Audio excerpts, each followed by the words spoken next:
నమస్తే అన్న. మీ పేరు? రమేష్. ఇదే పని అన్న. ఎట్లా అనిపిస్తుంది మీకు ఉచిత కరెంట్ ఇచ్చారు గత ప్రభుత్వంలో? ఏ ప్రభుత్వం? నైబ్రహ్మలోకి ఉచిత కరెంటు ప్రకటించింది. ఆయన జేబులోకి లేలేదు ప్రభుత్వానికి వెళ్ళట అంటే కేసీఆర్ అయితే ప్రకటించాడు కదా. ప్రకటించిన అవసరం ఆయన సొంతంగా చేయట్లేదు కదా. సొంతంగా అయితే వెళ్ళాడు. సరే, ఇప్పుడు కాంగ్రెస్ ప్రభుత్వం వచ్చింది కదన్న, ఏది బెటర్ అనిపిస్తుంది గతంలోనా ఇప్పుడు? మాకైతే బీజేపీ కావాలి. అంటే ఈ రాష్ట్రంలో మాట్లాడుకుంటే రాష్ట్రాలకి అది వేస్ట్ ఇది వేస్ట్ రెండు వేస్ట్. ఎందుకండి ఉచిత కరెంట్ ఉచితగా ఒకటి అయినా సరిపోతుంది. ఉచిత కరెంట్ ఇచ్చింది, మహిళలకు ఇప్పుడు ఉచిత బస్ ప్రయాణం పెడుతుంది, అనేకం చేస్తుంది కదా కాంగ్రెస్. ఏం లేదా? ఓకే, ఇప్పుడు ఎట్లుండబోతుంది అన్న పార్లమెంట్ ఎన్నికలలో? బీజేపీ. కానీ నల్గొండ అంటేనే కాంగ్రెస్ అడ్డా అని చెప్పేసి అంటారు కదా, కాంగ్రెస్ అని చేస్తారా? ఆ రోజులు పోయినాయా? అట్లెట్లా? అదంతే ఇక. అంతేనా? కాంగ్రెస్ ఇక ఇసుకు చెందిన జనాలు దాని గురించి వదిలిపెట్టేసాడు. యూత్ మొత్తం వన్ సైడ్ మొత్తం. ఓకే, ఇప్పుడు శానంపూడి సైదిరెడ్డి ఉండు, గతంలో ఎమ్మెల్యేగా ఓడిపోయింది మొన్న. ఇప్పుడు అభ్యర్థిని చూడట యూత్ నరేంద్ర మోడీ చూస్తారు. నరేంద్ర మోడీ ఎందుకు? నరేంద్ర మోడీ అంతే ఇక దేశం కోసం పోరాడుతాడు, పదవుల కోసం పోరాడుతాడు. పక్క గెలిచే అవకాశం ఉందా? పక్క గెలుస్తాడు. కానీ కాంగ్రెస్ ఏమంటుందంటే 14 సీట్లు మేము గెలుస్తున్నామని చెప్పి అయిపోద్దా? వాళ్ళు అనుకుంటే అయిపోద్దా? ఓకే, బీజేపీ ఎన్ని సీట్లు గెలుస్తుందా? పక్క 12 సీట్లు ఖచ్చితంగా వస్తుంది. 12 సీట్లు ఈ ప్రాంతంలో కాంగ్రెస్ గెలుస్తా అని చెప్పేసి వాళ్ళు ధీమాగా ఉంటారు. ఎవరందరూ వాళ్ళు అనుకుంటారు. ఒక మంత్రి వర్గం ఇది, సిట్టింగ్ సీట్ ఇది గెలిచినట్టు చెప్పరా? ఓకే, ఫైనల్గా అయితే ఎటేస్తా అంటే పక్క బీజేపీ. అభ్యర్థి ఎవరైనా మంచి చేసిన మంచివాడా ఇంకోడా ఆ పార్టీని చూడటాడా, అక్కడ మోడీని చూస్తారు అంతే. మోడీ మీద మొత్తం పదవుల కోసం పోరాడుతారు, ఆయన దేశం కోసం పోరాడుతారు. కానీ కేసీఆర్ కూడా బయటకు వెళ్ళింది కదా రాష్ట్రం కోసం పోరాడతాను. ఆయన మంచి చేస్తే బిడ్డలు ఎందుకు కూర్చుంటుంది? అంతేనా? ఏమో బీజేపీ కావాలని అరెస్ట్ చేయించింది అంటారు. అట్లా చేయలేదు, ఎవరైనా అంతే అంటారు. అంతే అంటారా? ఓకే, ఫైనల్ అయితే ఎటన్నా మీ ఓటు? బీజేపీ. అన్న ఫ్యాన్. మీ పేరన్నా? నాగరాజు. ఇదేనా పని? ఎట్లా అనిపిస్తుంది అన్న కొత్త ప్రభుత్వం? రెండు సేమే ఉన్నాయి, అది పెద్ద డెవలపింగ్ ఏం లేదా? ఇప్పుడు ఏది పార్లమెంట్ ఎన్నికల్లో ఏ పార్టీకి వేస్తారు మీరు? బీజేపీకి ఎందుకన్నా? మోడీ డెవలపింగ్ బాగుంది. ఇండియా డెవలపింగ్ బాగుంది, అన్ని రంగాలలో ముందు పోతుంది. ఓకే, వాస్తవమే. నైట్ బీజేపీ గెలిచే అవకాశం ఉందా మరి? కానీ కాంగ్రెస్ కోమటిరెడ్డి వెంకటరెడ్డి ఉండు బలమైన వ్యక్తి, ఆయన కాదని వేస్తారా అన్న? ఆయన బలమైన వ్యక్తి కదా. ఇప్పుడు ఎవరి అభిప్రాయం ఉన్నారు జనాలు మాట్లాడుతురా? అంటే మీ దగ్గరికి వస్తారా కస్టమర్లు మాట్లాడుతురా? బీజేపీ అంటే మోడీ కదా, అంతే. మోడీ రాష్ట్రం ఈ నాయకులు కాకుండా మోడీ. ఫైనల్. నమస్తే అన్న. మీ పేరు? శ్రీకాంత్. ఏం చేస్తుంటారు అన్న? మెడికల్ షాప్లేనా? బాగున్నట్టు మెడికల్ షాపులు. ఎట్లన్నా కొత్త ప్రభుత్వం వచ్చింది, ఏదైనా ఆదుకుంటా అన్నది, ఏమన్నా మార్పు కనిపిస్తుందా? ఏం లేదన్న. ఏం లేదా? ఇంత మార్పు కనిపిస్తూ స్వేచ్ఛగా తిరుగుతురు కదన్నా? ఏమి లేదన్న, ఉన్నదాన్ని ఇంకా అంతా గంగలో దొక్కుతారు. గంగలో దొక్కుతారా? ఏ రకంగా? ఎట్లా దొక్కుతారు? ఏ రకంగా అయినా ఇంతకుముందుకు ఉన్నదానికంటే ఇప్పుడు ఇంకా చాలా చాలా ఘోరంగా ఉంది. ఘోరంగా ఉందంట? చాలా ఘోరంగా ఉంది. ఎందుకోసం అట్లా? అంతే అన్న, ఈ కాంగ్రెస్ ప్రభుత్వం గతంలో బీఆర్ఎస్ ఉండే కదా, మరి బీఆర్ఎస్ బెటర్ ఉండేనా? బీఆర్ఎస్ బెటర్ అని ఏం చెప్పట్లేము, బీఆర్ఎస్ కంటే ఘోరంగా ఉంది ఇంకా కాంగ్రెస్. ఘోరంగా ఉంది. పార్లమెంట్ ఎన్నికలు రాబోతున్నాయి. కాంగ్రెస్ నుండేమో సుధీరా, కాంగ్రెస్ నుండి జానారెడ్డి కొడుకు, ఆయన పేరేం పేరేనా? రఘువీర్ రెడ్డి. ఓకే, బీజేపీ నుండి ఎవరు? శానంపూడి సైదిరెడ్డి గారు. కాంగ్రెస్ నుండి ఆయన. బీఆర్ఎస్ నుంచి కంచర్ల కృష్ణారెడ్డి ఉన్నా. ఓకే, అంటే ముగ్గురు అభ్యర్థులు తెలుసు నీకు. ఎవరు బెటర్ అన్న ఈ ప్రాంతానికి? అయితే మార్పు కోరుకుంటున్నాం, బీజేపీ రావాలని చూస్తున్నాం. కానీ నల్గొండ అంటేనే కాంగ్రెస్ అడ్డా అంటారు కదా అన్న? అది ఏం లేదన్న, పోయినసారి బీఆర్ఎస్ ఉంది. బీఆర్ఎస్ ఉంది కదా, పోయినసారి కోమటిరెడ్డి ఓడిపోయిండు, ఇక్కడ జానారెడ్డి ఓడిపోయిండు, బీఆర్ఎస్ ఉంది. ఇప్పుడు మార్పు కోసం మేము బీజేపీ రావాలి. కానీ ఏదైతే కోమటిరెడ్డి వెంకటరెడ్డి ఉండో ఆయన సిట్టింగ్ సీట్ ఇది, అంత ఈజీగా ఇచ్చి పెడతాడా? ఆయన సిట్టింగ్ సీట్ అని ఏం లేదన్న, ఇప్పుడు ప్రజలు మార్పు కోరుకుంటారు. మనం అప్పుడు కాంగ్రెస్ లేని ప్రభుత్వాన్ని తీసుకురాలి ప్రజలు, అంతే. బీజేపీని కూడా అట్లా తీసుకొచ్చారు, అంతే. నమ్మకం ఉంది అయితే? నమ్మకం. అసలు యువత బీజేపీ వైపు ఎందుకు చూస్తారన్న? ఏం చేసింది యువతకు? చాలా చేస్తారన్న.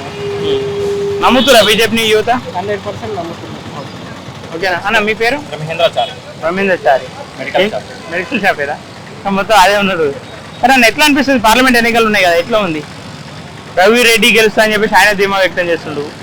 అటు కంచర్ల కృష్ణారెడ్డి గెలుస్తా అని ఆయన ధీమా వ్యక్తం చేస్తుండు. ఇటు సైద్ రెడ్డి గెలుస్తా అని ఆయన ధీమా వ్యక్తం చేస్తుండు. అసలు ఎవరు గెలుస్తారు? మాకు శానంపూడి సైదిరెడ్డి రావాలి. ఎందుకు అంటే మేము శానంపూడి సైదిరెడ్డిని చూసి కూడా ఓటేయట్లేదు. పైన మాకు బీజేపీ కావాలి.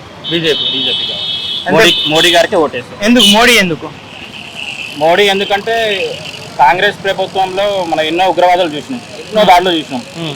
ఓన్లీ మోడీ వచ్చిన తర్వాత ఒక్క ఉగ్రవాదాలు చూడండి మీరు కూడా. ఓకే, అందుకోసం బీజేపీ రావాలి. అదొక్కటి చాలు. కానీ లోకల్ గా ఎవరైతే పనిచేస్తారో వాళ్ళని కూడా చూసుకోవాలి కదా మనం. లోకల్ గా మనం అక్కడి నుంచి వస్తుంది మనకి శానంపూడి సైదిరెడ్డి 100% మేము గెలిపిస్తారు పక్క. కానీ కోమటిరెడ్డి వెంకటరెడ్డిని కాదని అంటే మీరంటే సరే యువత అంటే మార్పు వచ్చింది. ఆయన మనుషులు ఎట్లా చూస్తారు? ఆయన చేసిందని కాదు, చేయలేదని కాదు, మార్పు వచ్చేసింది. బీజేపీకి ఓటేయాలి అంతే, బీజేపీకి ఓటేయాలి అంతేగా. యువతలో ఒక మార్పు వచ్చేసింది. ఆర్టికల్ 370 తొలగించి జమ్మూ కాశ్మీర్లో మన ఉన్న హ్యాపీగా ఉన్నారంటే ఓన్లీ మోడీజీ గారే. ఫైనల్ అయితే బీజేపీ 100% మోడీకే ఫిరేక్ బార్ మోడీ సర్కార్. ఓకేనా, థ్యాంక్ యూ. నమస్తే అన్న. మీ పేరు? అరే, ఏం చేస్తున్నారు? Auto driver.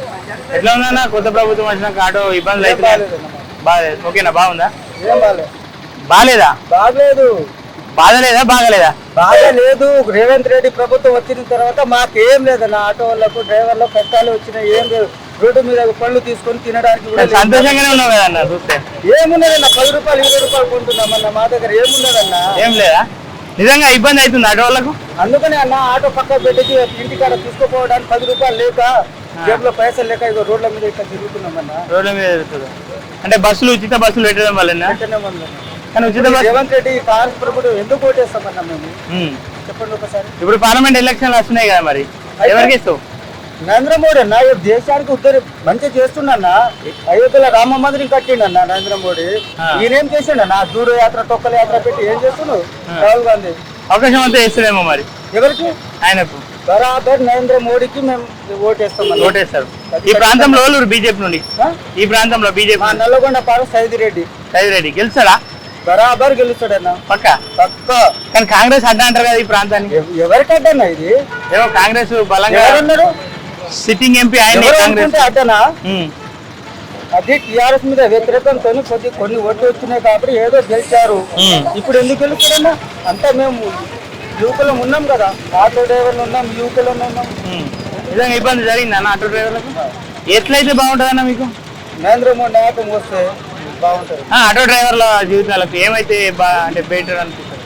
ఉచిత బస్సు తీసేయన్నా లేదంటే ఏంది? మీకేం చేస్తామని మీకేం చేస్తే బాగుంటుంది అంటున్నా? ఏం చేసిన ప్రయోగం లేదన్న ఇక్కడ. లేదా?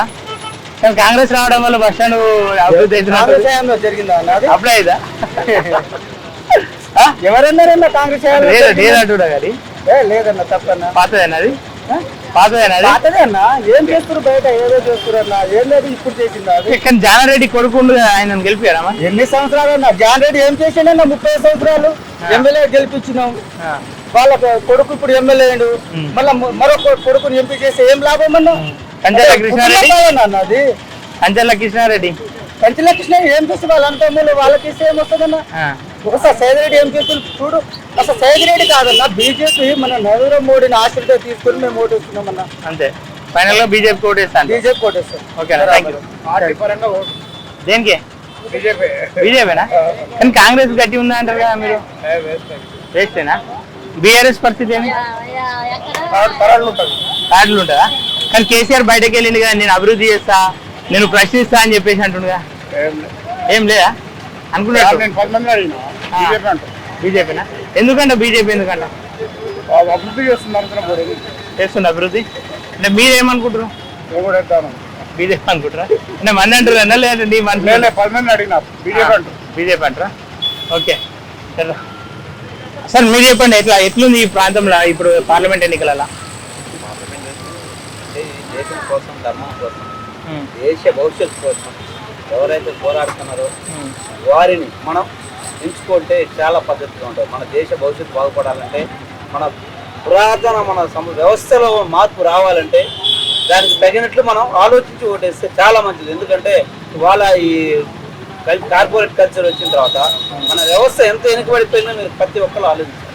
ఓకే. ప్రతి వ్యక్తి ఆలోచించదగింది ఏంటంటే మన ఆధ్యాత్మికత, మన పురాతనమైన మన ఆధ్యాత్మికత, మన వస్త్ర సాధారణ కానీ ప్రతి మనిషిలో ప్రతి వ్యక్తిలో ఉన్నటువంటి మనోభావాలను దెబ్బతీస్తుంది. ఇప్పుడు వచ్చిన గవర్నమెంట్ రకరకాల కార్పొరేట్ వ్యవస్థ వచ్చిన తర్వాత ఈ వచ్చిన వాళ్ళు కూడా కార్పొరేట్ వ్యవస్థలు కొమ్ము కాస్తున్నారు. కానీ దాన్ని తప్పించి దేశాన్ని ముందుకు పోవాలంటే మన దేశం కోసం మన కోసం పాటుపడుతున్న వ్యక్తుల్ని మనం ఎంపిక చేసుకుంటే చాలా మంచిది. ఓకే. ఈ నల్గొండ గడ్డ నుండి ఎవరైతే బెటర్ అనుకుంటున్నాం? నల్గొండ గడ్డ నుంచి ఎవరైతే వేస్తే భాజపా అభ్యర్థి జనపూర్ రెడ్డి గారు అయితే బాగుంటుంది. ఈయన కాంగ్రెస్ అభ్యర్థి కాంగ్రెస్ అభ్యర్థి అంటే వాళ్ళు ఎప్పటి నుంచో ఉన్నోళ్ళు, వాళ్ళు ఏం చేశారో జనాలు తెలుసు, వాళ్ళకి తెలుసు. ఓకే. బీఆర్ఎస్ కంచర్ల అంటే ఆయన కొత్త క్యాండిడేట్, ఆయనకి ఏం తెలుసండి. ఎందులో పోయిన పార్లమెంట్ లో వచ్చిపోయాడంటే పార్లమెంట్ లో బీజేపీ కూడా కాంగ్రెస్ కూడా అయితే ఫైట్ చేయగలుగుతాడు. మిగిలిన వాళ్ళు పోయి ఏం ఫైట్ చేస్తారు? అంతే అండి. పార్లమెంట్ లో వాయిస్ వినేవారండి. ఈయనకు మైక్ ఇస్తారా పార్లమెంట్ లో? లోకల్ ప్రాంతీయ పార్టీ వాడికి మైక్ కావాలంటే వాళ్ళ లీడర్ పై స్థాయి ఇన్ని రకాలు ఉంటాయి. జాతీయ పార్టీలు అనుకో ఆటోమేటిక్ గా వాళ్ళ పోడియం దగ్గర మాట్లాడుతూ అవసరమైతే ప్రతిపక్షంలో ఉన్న ఫైట్ చేస్తారు వాళ్ళ లీడర్, అధికార పక్షంలో ఉన్న ఫైట్ చేయగలుగుతారు. ఫైనల్ అయితే ఏ పార్టీ అంటారు?